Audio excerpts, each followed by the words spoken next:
we're in Las Vegas.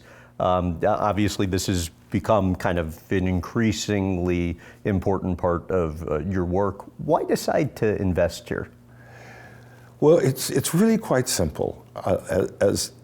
This is actually just kind of the end of COVID.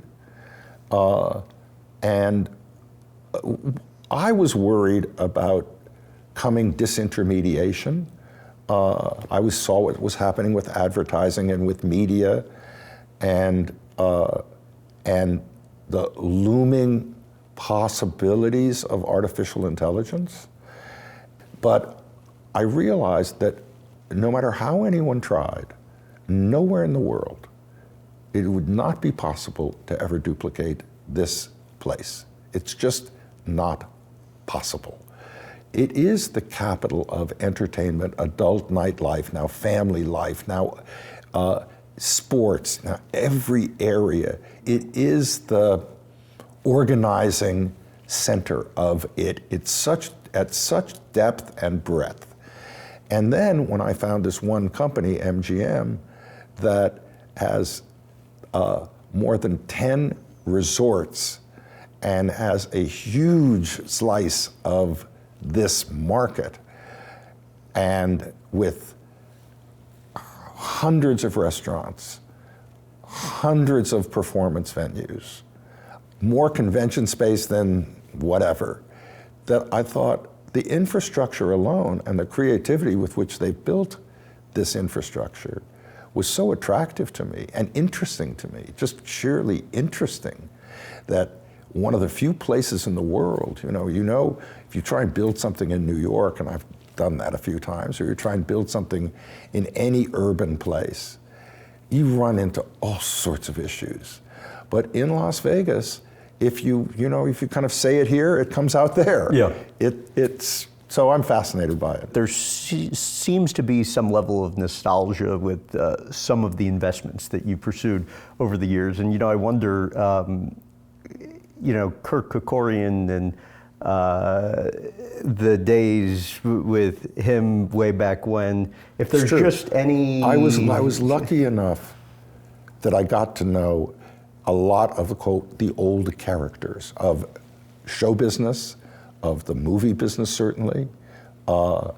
And I got to know Kerkorian fairly kind of young in my career. What about when Charlie Bluhdorn had a negotiation that he was trying to get back on track and Bob running Evans' for? house. Yes, that's a classic, where Kirk Kerkorian was at, I think, the very beginning stage. So this would be in the 70s. So he had was building a big hotel in Las Vegas, and he ran out of money. And MGM, his company, was also in difficult straits at that time.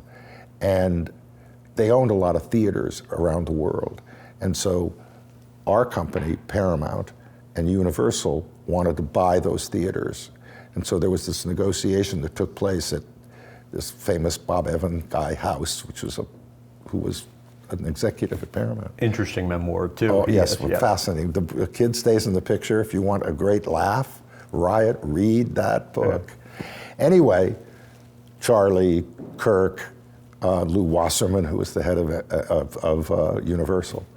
So Kirk Kerkorian says basically the lowball offer that these rapacious guys made, Kirk, greatest, toughest gambler you could ever imagine, very simple man, but very strong, said, no, I'm not doing it. And they kind of harangued him, and Kirk got up and walked out of the house. And Charlie Bluhdorn, the head of Paramount Gulf and Western, the parent company of Paramount. Massive company at the time. Huge conglomerate. Yeah.